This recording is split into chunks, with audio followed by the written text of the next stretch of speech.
Coconut chutney చేస్తున్నానండి. వాటికి కావాల్సిన పదార్థాలు: కొబ్బరి, పుట్నాల పప్పు, ఒక పచ్చిమిర్చి, చింతపండు టైప్ ఉండే కుక్క వండది, కొత్తిమీర, కరివేపాకు,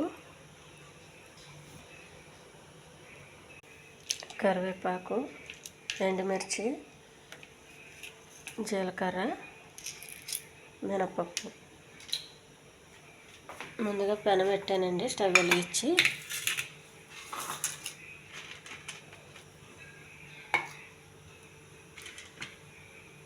కొద్దిగా ఆయిల్ వేయాలండి. ఇందులో కొద్దిగా ఆయిల్, కొద్దిగా కరివేపాకు,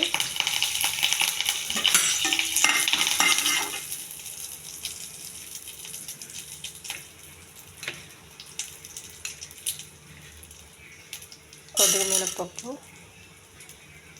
కొంచెం జీలకర్ర, కొద్దిగా ఎండుమిర్చి అండి.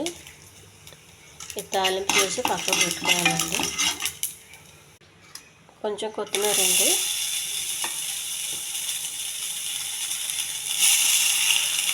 ఇది కూడా బాగా కలుపుకోవాలి.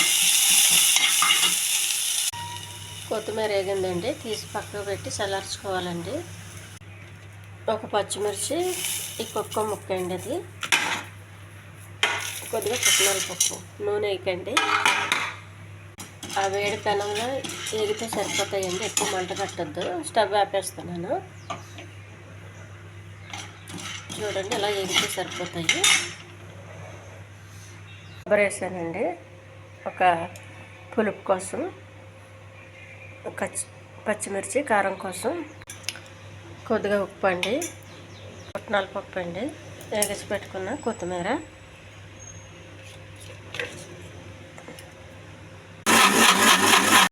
చట్నీ రెడీ అయిందండి. తాలింపు వేయాలి. ఈ ఛానల్ నచ్చితే సబ్స్క్రైబ్ చేయండి, షేర్ చేయండి, లైక్ చేయండి. కొబ్బరి, పుట్నాల పప్పు చట్నీ రెడీ అయిందండి. ఇది ఇడ్లీకి చాలా బాగుంటుందండి. ఇడ్లీకి, దోశకి కూడా బాగుంటుందండి. ఇది చాలా హెల్దీ చట్నీ అండి. ఇందులో ఎక్కువగా నూనె లేదు. ఖాళీ తాలింపుగా చిన్న స్పూన్ వేసానండి. ఇంకా అంతకుమించి వేయకూడదు. ఈ పుట్నాల పప్పు వేగించడం వల్ల పచ్చికంపు రాదండి. ఇడ్లీకి అయితే చాలా బాగుంటుందండి ఈ చట్నీ.